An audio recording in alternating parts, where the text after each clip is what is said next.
Shalom, shalom, j'espère que vous allez bien. Moi, votre serviteur, pasteur Jacques Echiti, je vais très bien. Par la grâce de Dieu, nous sommes à un nouveau numéro de Métamorphose. Et pour vous qui nous prenez pour la première fois, sachez que vous êtes à Métamorphose, qui est un temps d'enseignement, un temps d'édification, un temps où nous laissons l'esprit renouveler notre intelligence. Et je veux croire que par la grâce de Dieu, ce soir sera le soir glorieux pour toi, pour passer à un autre niveau de la compréhension. Je me fais porteur par la grâce de Dieu de la voix du Seigneur ce soir pour pouvoir introduire ce message. Je veux croire que je vais terminer dans le cas où ça sera une introduction, mais je ferai mon effort de le terminer parce que je sais que vous êtes occupés. Mais ce soir, je veux que vous soyez attentifs à ce message de tueur de destinée. Le thème de ce soir, c'est tueur de destinée. Donc, ce que nous devons savoir en ce qui concerne les tueurs de destinée et que comment nous devons protéger notre appel divin. L'une des choses que nous devons savoir, c'est que la vie de chacun est marquée par un but. Voilà, quand tu viens sur la terre, il y a un but de Dieu marqué sur toi, un appel qui donne un sens profond à notre existence. Et ce n'est pas simplement une ambition, mais c'est une vision que Dieu nous donne. Une vision que nous devons accomplir quand nous rentrons dans le monde, que nous devons atteindre quand nous rentrons dans le monde.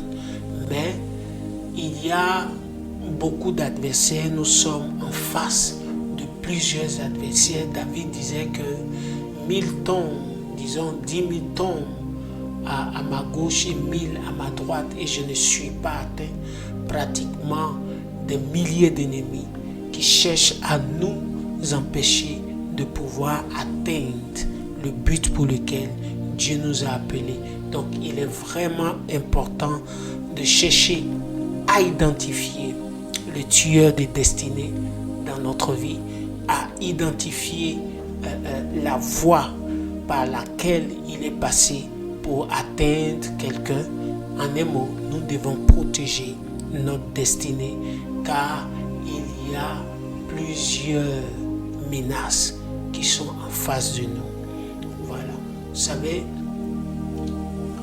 la vie d'un enfant de Dieu ou la vie d'un homme sur la terre n'est qu'un perpétuel combat. Paul pouvait dire ceci: j'ai combattu le bon combat. J'ai combattu le bon combat, le combat de la foi.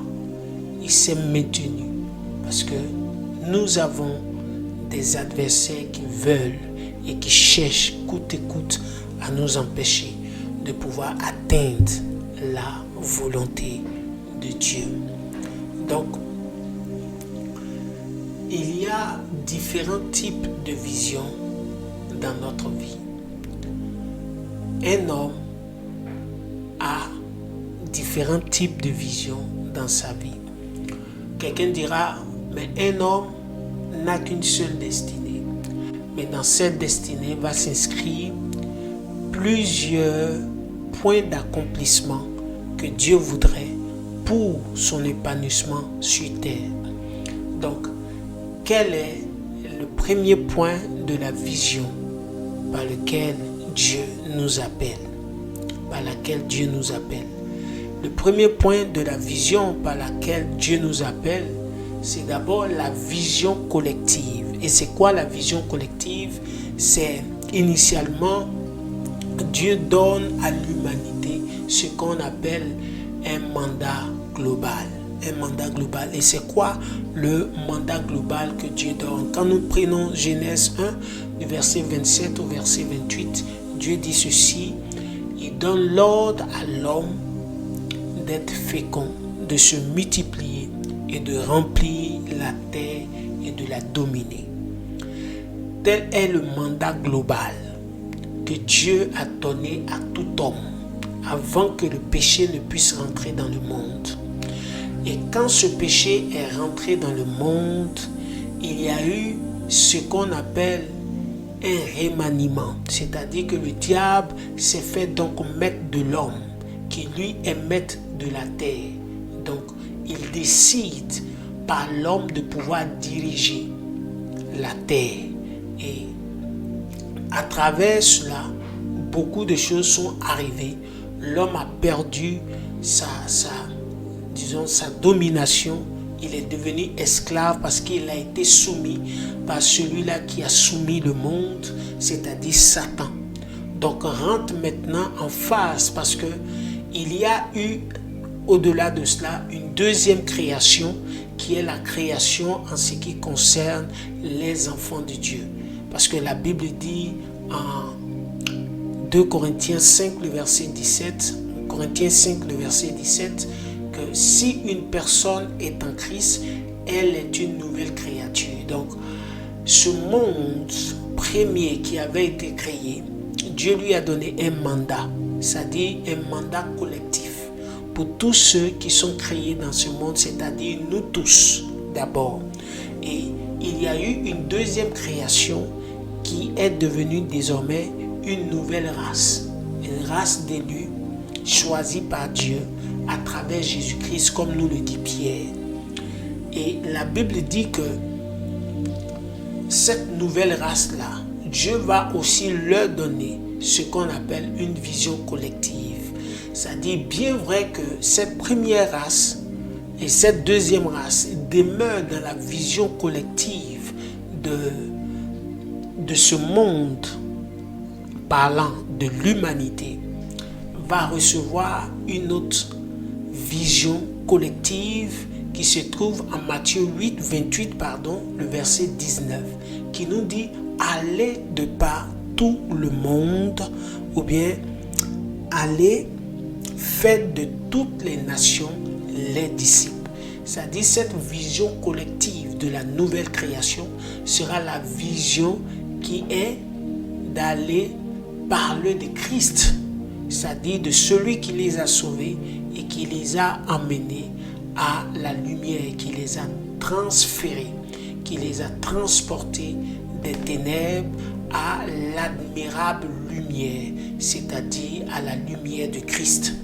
Donc, elle demeure là la deuxième, sinon la première vision collective dans laquelle va s'inscrire la vision collective de la nouvelle création qui est de faire des nations. Donc désormais il y a la première vision collective, pour me reprendre rapidement, qui consiste à ce que nous nous multiplions, nous soyons féconds et que nous remplissons la terre. Et il y a cette vision qui vient pour parfaire la vision collective de la nouvelle création, qui est d'aller et de faire de toutes les nations des disciples, de faire de nous des témoins. Et au-delà de cette vision collective, nous avons ce qu'on appelle la vision personnelle. C'est-à-dire que dans cette vision collective, chacun de nous a une vision personnelle. Donc, c'est une vision qui nous concerne uniquement.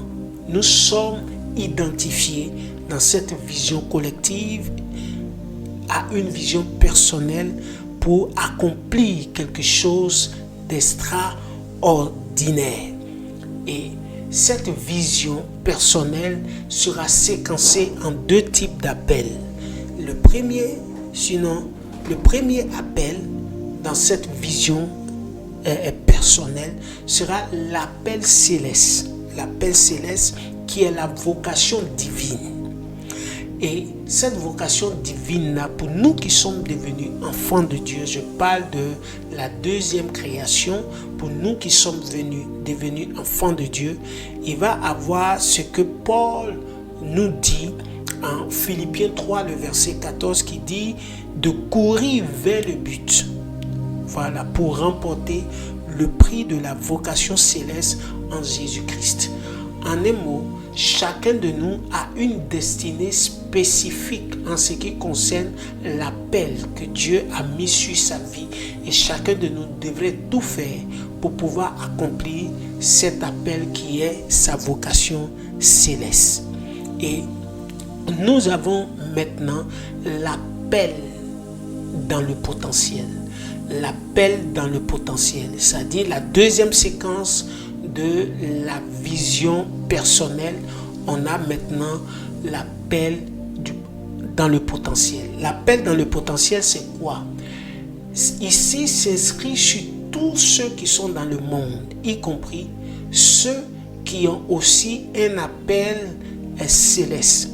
Et quel est donc cet appel que j'appellerai l'appel dans le potentiel?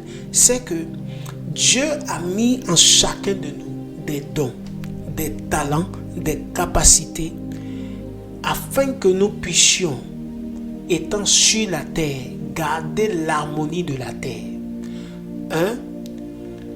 Pour que nous puissions, comme un père s'occupe de ses enfants, utiliser ce don-là pour nous maintenir dans une forme de sécurité, qu'elle soit alimentaire, de sécurité, qu'elle soit d'habitat, de sécurité, qu'elle soit familiale, et ainsi de suite. Donc ce potentiel-là sera le moyen par lequel Dieu va passer pour pouvoir établir une forme de richesse, une forme de bien-être, une forme de confort dans votre vie. Donc, celui qui a l'appel céleste a aussi l'appel, l'appel dans le potentiel. Et l'appel dans le potentiel sera ce don, comme je l'ai dit, cette capacité que Dieu a mis en vous. Donc, c'est cette combinaison de vision qui donne un sens à votre vie. C'est cette combinaison de vision qui va donner un sens à la vie de chacun d'entre nous. C'est pourquoi quand nous prenons Proverbe 29 à partir du verset 18, voici ce que la Bible va dire en ce qui concerne un peuple. La Bible dit, où il n'y a pas de vision, là où il n'y a pas de vision dans la vie d'un homme, l'espace où il n'y a pas de vision, le peuple de cet endroit périt. On dit, le peuple périt, le peuple se perd. Dans un autre sens, on dit, le peuple vit dans le désordre.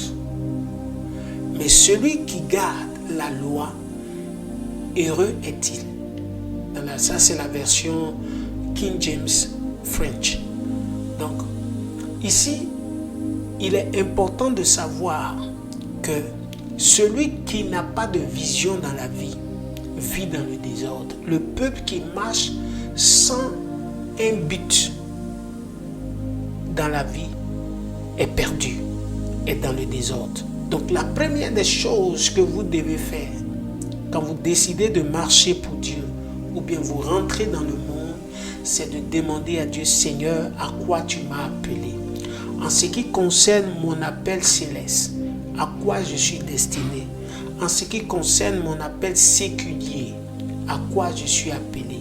En ce qui concerne mon potentiel, à quoi je suis appelé? Identifier ces choses vous permettra de ne pas vivre dans ce qu'on appelle le désordre. Le désordre, cela est vraiment très, très important pour que chacun de nous parvienne à accomplir ce pourquoi Dieu nous a appelés. Donc, comme le thème dit ceci, le tueur de destinée, nous avons identifié les voies que la destinée peut prendre à travers les différents types de visions qu'un homme peut suivre dans la vie pour pouvoir être épanoui ou bien pour pouvoir se réjouir ou avoir ce goût-là de la vie. Il est maintenant important de savoir que toute cette vision peut être attaquée. Toute cette vision, le diable va toujours chercher à nous enlever sur la voie de Dieu et établir sa propre voie. Et nous allons lire un verset dans le livre de Juge 16. Je vais prendre ma Bible, Juge 16 à partir du verset 18. Et voici ce que les Écritures disent en ce qui concerne Juge 16, le verset 18. La Bible dit, Delilah, voyant qu'il lui avait ouvert tout son cœur, envoya appeler les princes des Philistins et leur fit dire, montez cette fois, car il m'a ouvert son cœur. Les princes des Philistins montèrent donc vers elle et apportèrent l'argent dans leurs mains. Et elle l'endormit sur ses genoux et ayant appelé un homme, elle lui fit raser 7 tresses des cheveux de sa tête. Elle commença ainsi à le dompter et sa force l'abandonna. Cette histoire illustre bien de comment la destinée de quelqu'un peut être attaquée. Samson était un homme à qui Dieu avait donné une vision, une destinée à accomplir. Dieu dit à sa mère ou à son père Manoah que cet enfant qui va naître, par lui va commencer la délivrance d'Israël. Donc il était censé commencer la délivrance d'Israël. Et la Bible dit que cet enfant, Dieu va donner des principes et des conditions pour qu'il puisse emmagasiner la puissance qui devrait lui donner la capacité de pouvoir faire maintenir sa destinée. Elle lui dit qu'il soit nazaréen, que le rasoir ne touche point sa tête et que le vin, ainsi de suite. Et la Bible dit que cet enfant naît puissant, en force, puissant en acte, va commencer à troubler un peuple. Mais malheureusement pour lui, à cause certainement de la nature de l'onction qu'il avait, va le conduire dans une forme de solitude. Et la Bible dit que Samson ira vers une prostituée qui s'appelle Delilah. Elle va être approchée par les princes des Philistins pour dire découvre, fais-nous découvrir. Tel que cet homme est fort, il a certainement un secret. Et nous voyons tous le but qu'il veut atteindre, c'est de détruire notre nation. Et la Bible dit que Delilah va trouver, faire ses investigations et elle va chercher le point pour pouvoir faire descendre Samson, le faire dérailler de sa vision ou de sa destinée. Je veux croire que vous comprenez bien cette histoire. Donc Delilah n'est pas seulement une femme, mais Delilah a procédé selon un certain type de principe que le diable utilise pour pouvoir faire descendre des destinées, pour pouvoir mettre fin à des règnes, pour pouvoir mettre fin à des gloires, pour pouvoir faire descendre un certain type de roi. Et je veux qu'on puisse étudier cela. Donc Delilah peut symboliser plusieurs choses. C'est un esprit séducteur. La première des choses que le diable fera pour pouvoir vous faire sortir de votre destinée, le diable va vous séduire. Il va vous séduire. Il va vous séduire. Et la séduction peut prendre plusieurs formes. La première forme de la séduction, c'est d'abord la richesse. Prochainement, je prêcherai sur les 2 maîtres vous allez mieux comprendre cela. C'est la séduction de la richesse. La deuxième des choses, c'est ce qu'on appelle l'addiction. L'addiction, ça peut être une drogue, ça peut être, on peut être addictif à une personne. L'addiction, ça sera les mauvaises fréquentations, ça peut être une fausse doctrine qui marche, et etc. Il y en a plusieurs. Donc Delilah n'est pas qu'une femme, mais c'est un principe. Delilah est un principe. Delilah est un principe, est une méthode utilisée par le diable pour pouvoir faire descendre plusieurs. C'est pourquoi la Bible dit que nous devons avoir un objectif bien précis quand nous devenons enfants de Dieu, pour ne pas perdre le but, être objectif, avoir des principes.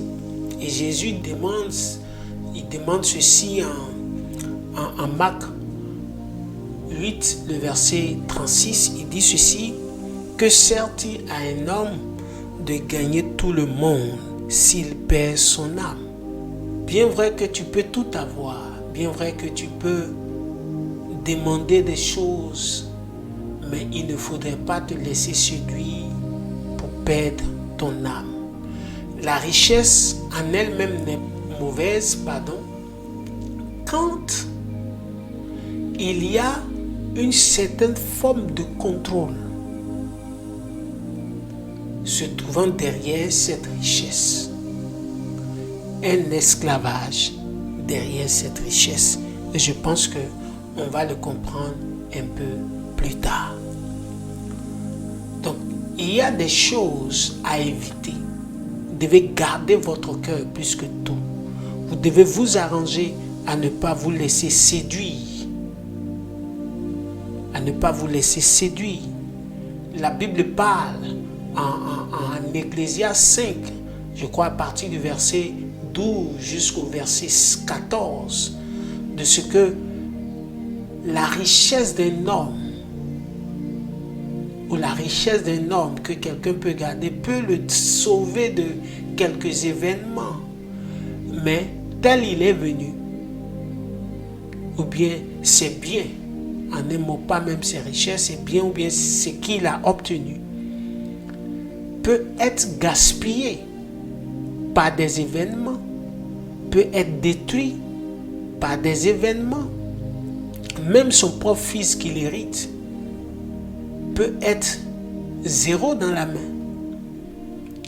Pour dire que c'est des choses, il y a des choses qui sont passagères, il y a des choses, c'est vrai que nous devons le chercher, mais comme la Bible dit, cherchez premièrement le royaume et sa justice. Cherchez premièrement le royaume. Donc faites attention à ce qu'on appelle la convoitise de la chair. La chair a plusieurs convoitises. David en a eu et ça a failli détruire sa vie. Et le premier point de la convoitise de la chair, c'est cette vie de débauche. David avait Bathsheba. On a vu plusieurs. Le désir de la chair, le vouloir, ça dit cette pression, le sexe, l'envie, les désirs, la convoitise de la chair, ce que la chair veut posséder, ce que la chair veut faire. Souvent, ta chair peut te mettre dans des situations waouh. Mais il faut être fort à te maîtriser. Sinon, la mort peut rentrer dans ta famille. Par exemple, la convoitise des yeux. Il faut garder son cœur comme ça. Vouloir avoir ce que l'autre a. Ou bien encore l'orgueil de la vie. Se mettre à une position là où tu n'es pas censé être. dire des choses comme Hérode et proclamer que c'est un Dieu qui parle. Waouh! Garde ton cœur plus que toute autre chose. Garde ton cœur. Comment savoir que notre destinée est attaquée? Comment savoir que notre destinée est attaquée? La première des choses que vous devez savoir pour comprendre que votre destinée est attaquée, comme je l'ai dit, l'histoire de Samson illustre mieux certaines choses. La vie de Samson montre les étapes et la stratégie que Satan utilise pour nous faire perdre notre destinée. Toujours en est-il que pour le chemin de la perte de votre destinée, la première des choses que le diable fera, il vous séduira par quelque chose. Et pour commencer à savoir que vous perdez, qu'est-ce qui est rentré dans votre vie et qui a tout bouleversé? Quel est le péché? Quelle est la personne? Je parle d'un bouleversement négatif. Parce qu'il y a des personnes qui peuvent rentrer dans votre vie et tout change, tout devient clair. Mais il y a des choses ou des personnes qui rentrent dans votre vie qui chamboulent tout le mouvement divin, toute votre joie, toute votre paix, toute votre tranquillité de l'esprit. Vous allez constater une première chose quand vous êtes en train de perdre ou bien votre destinée est en train de mourir. La première des choses, c'est que vous allez perdre ce qu'on appelle le contrôle. Le contrôle. Pourquoi je le dis? Parce que Samson, autrefois puissant, autrefois maître de sa force, est devenu esclave de ses ennemis. C'est-à-dire, il a perdu le contrôle. C'est-à-dire, lorsque vous vous laissez séduire, vous perdez le contrôle de votre vie et vous devenez esclave des choses, devenez esclave de la personne, esclave des idées, esclave du péché, parce que vous vous êtes laissé séduire, vous vous êtes laissé entraîner par cette chose-là dans votre vie. Vous allez constater que vous ne contrôlez plus rien, vous perdez le contrôle. Vous n'êtes plus maître de vous-même. C'est cette chose-là qui vous dirige. Cela veut dire que votre destinée est attaquée, ou bien une certaine grâce dans votre vie est attaquée. La deuxième des choses que vous allez constater, ce sera la perte de la vision. C'est quoi la perte de la vision? Quand les Philistins ont saisi Samson, la première des choses, après avoir arraché ses cheveux, qui lui a fait perdre le contrôle, enlever ses 7 tresses qui lui a fait perdre le contrôle, ils lui ont crevé les yeux. Vous savez, sans les yeux, tu ne peux pas voir, tu ne peux pas te diriger, tu ne peux pas, il est difficile pour toi d'aller loin sans que quelqu'un ne t'accompagne. Tu n'es plus maître de ta direction, tu n'es plus maître de ta marche. Et cela symbolise quelque chose de très sérieux. Cela symbolise la perte de la vision qui se manifeste par une absence de direction, une incapacité d'avancer. Sans vision, il est impossible de guider les autres ou de se guider soi-même. Sans vision, tu ne peux pas. Tu es obligé d'être dans un endroit immobilisé. Il faut quelqu'un pour te montrer la voie. C'est pourquoi un aveugle ne peut pas conduire d'autres aveugles. Ils iront tous dans un trou. Et le diable va vous faire perdre ce qu'on appelle votre vision. Ça dit quand elle rentre, elle vous enlève ce désir ardent, ce désir fameux que Dieu avait mis en vous, qui vous donnait cette capacité, cette joie, cette réjouissance. Vous la perdez immédiatement. Ce but que vous suiviez, désormais, comme vous êtes esclave, vous suivez le but qui vous est donné. Vous êtes ballotté par-ci et par-là. Waouh! La troisième des choses, c'est que vous perdez votre position. Vous perdez votre position. Ça dit que vous êtes rabaissé. Vous êtes rabaissé, vous êtes moqué. Vous êtes moqué. Satan verra des personnes. Vous savez, j'aime bien Jésus qui dit ceci. Avant que tu ne puisses bâtir une maison, assois-toi, calcule. Si tu vois que ta maison, tu ne peux pas finir cette maison, ne la commence même pas de peur que tu sois moqué. Et il est important de pouvoir comprendre cette parole de Jésus. Nous avons une destinée. Si nous sommes conscients que nous devons atteindre le but, calculons. Calculons. Préparons nos bagages. Préparons nos bagages. Soyons sûrs que nous arriverons.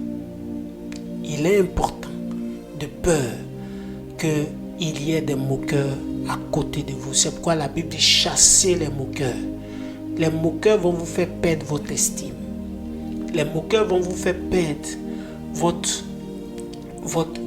votre joie de vivre. Ils vont vous réduire, vous dégrader. Comme Samson qui fut la mascotte, qui fut le bout en train de tout un peuple. Et l'avant-dernière des choses, c'est que vous allez perdre votre capacité de vous mouvoir. Samson fut enchaîné. Quand tu es enchaîné, tu ne peux rien faire. C'est celui qui t'a enchaîné qui te guide. Donc ça veut dire spirituellement, cela peut se traduire par la mort, la fin de la prière, du jeûne, la mort de la recherche, de la quête de Dieu. C'est que ta destinée est attaquée. Votre esprit, vos émotions deviennent comme des statues, incapables, ineptes de bouger. Et vous subissez la vie au lieu que la vie subisse vos décisions. En un mot, vous ne vivez plus, vous subissez la vie. Donc il est vraiment important de savoir cela. Vous pourrez perdre ce qu'on appelle vos statuts. C'est-à-dire, Samson a été emprisonné. Le diable va vous emprisonner. Et lorsque vous êtes dans la prison, elle va vous empêcher d'accomplir votre vision. Samson faisait un travail auquel il n'était pas censé, auquel il n'était pas appelé à faire. Il faisait un travail auquel il n'était pas appelé. Et il subissait parce qu'il a été en prison. Il n'était plus maître de son déplacement. Mais gloire à Dieu. À la fin, nous voyons qu'il a toujours fini par accomplir sa destinée parce qu'il en a tué plusieurs. Mais ici, ce sont les stratégies que le diable utilise pour pouvoir séduire. Souvent, ce qui est hilarant, le diable ne change pas ses méthodes. C'est seulement nous, enfants de Dieu, qui refusons de pouvoir saisir à travers les Écritures les principes de Dieu pour nous délivrer. Sinon, les méthodes demeurent. Il n'y a rien de nouveau sous le soleil. Et en conclusion, je vais vous dire comment vous pouvez vous faire sortir ou bien pour vous réorienter dans votre destinée. Donc il est important de savoir que nous devons être dans un combat En ce qui concerne la destinée, Paul dit, j'ai combattu le bon combat de la foi.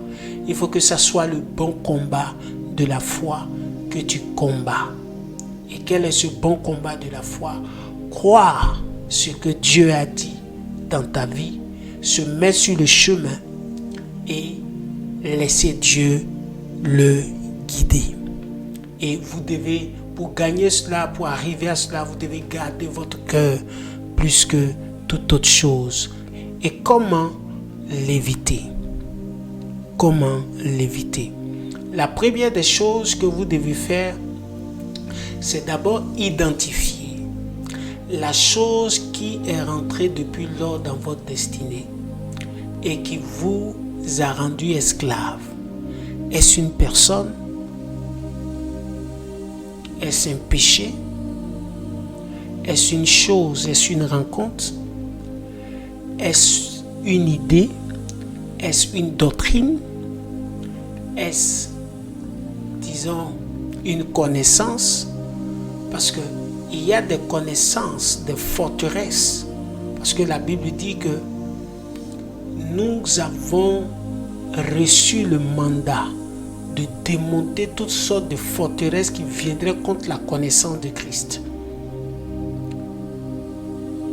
Il est vraiment important pour nous de déceler quelle est cette chose-là qui est rentrée dans notre vie.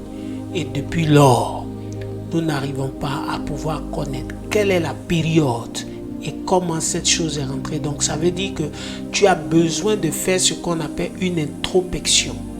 Et à la suite de cette introspection, tu devras rentrer dans un temps de prière et demander à la main de Dieu de détruire cette capacité qui agit contre toi. Si c'est un péché, demande à l'Esprit de t'aider. Et toi-même, mets-toi dans une posture qui t'empêchera de pouvoir connaître cette réalité. Parce qu'il dit, faites de tous vos efforts pour ajouter à la foi la tempérance. Et ainsi de suite. Ça veut dire que tu dois aussi montrer à Dieu que tu as le désir de changer. Si c'est un péché, si c'est un homme, si c'est une femme, si c'est un environnement, tu dois chercher à te séparer de cet environnement. Crier à Dieu de t'aider à te séparer et de te ramener à ton premier amour. Dieu dit, reviens à ton premier amour. Il parlait à Éphèse. Il dit, tu as abandonné ton premier amour. Éphèse était une église dynamique, l'une des premières en Asie mineure, et qui fut celle-là sur qui Paul et les autres se sont appuyés pour pouvoir ouvrir les autres églises. Mais au fur et à mesure que le temps passait, Éphèse avait perdu son premier amour, son soutien des apôtres, le soutien des frères. Et Dieu dit, reviens à ton premier amour. Ça veut dire quoi? Reviens à cet amour d'antan, des choses que tu aimais, des choses que tu avais le désir de faire. Demande à Dieu de le ramener et il le ramènera. Va contre cette puissance-là qui agit contre toi. Et Paul dit ceci en Romains 8, le verset 39. Il dit que rien ne puisse te séparer de l'amour de Dieu, que ça ne soit même pas la richesse. Nous verrons les deux maîtres la semaine prochaine si Dieu fait grâce. Ce n'est pas l'amour de l'argent, ce n'est pas un esprit, ce n'est pas un ange, ce n'est aucune chose. Rien ne peut me séparer, ni les hauteurs, ni les profondeurs de sa vie, ni les hauteurs, une connaissance, une profondeur quelque part ne peut te séparer de l'amour de Dieu. Tout ce qui te sépare de l'amour de Dieu, tout ce qui te sépare des choses de Dieu, c'est ce qu'on appelle des forteresses. Des pensées qui vont à l'encontre des pensées de Dieu. Et tant que tu restes fidèle, ta destinée s'accomplira. C'est pourquoi je prie dans le nom de Jésus Si la destinée de quelqu'un était attaquée, si c'était un péché, si c'était un homme, si c'est un environnement, si c'est une femme, si c'est une chose, si c'est un travail, si c'est une association, que Dieu te délivre de cela dans le nom de Jésus. Que Dieu te délivre de cela dans le nom de Jésus. Je déclare que maintenant tes ennemis perdent la main au nom de Jésus de Nazareth. Tu es libéré de cette séduction. Toute forme de Delilah, toute forme de séduction, toute forme de péché est maintenant neutralisée au nom de Jésus. Si tu cries 3 fois Amen, Amen, Amen, cela est fait. Tu es libéré dans le nom de Jésus. Ne laisse pas Delilah rentrer dans ta vie pour prendre possession, te rendre esclave, te retirer la vision. Mais pour toi qui es déjà dans ce cas, parce que tu as écouté ce message, tu es délivré au nom de Jésus. Amen.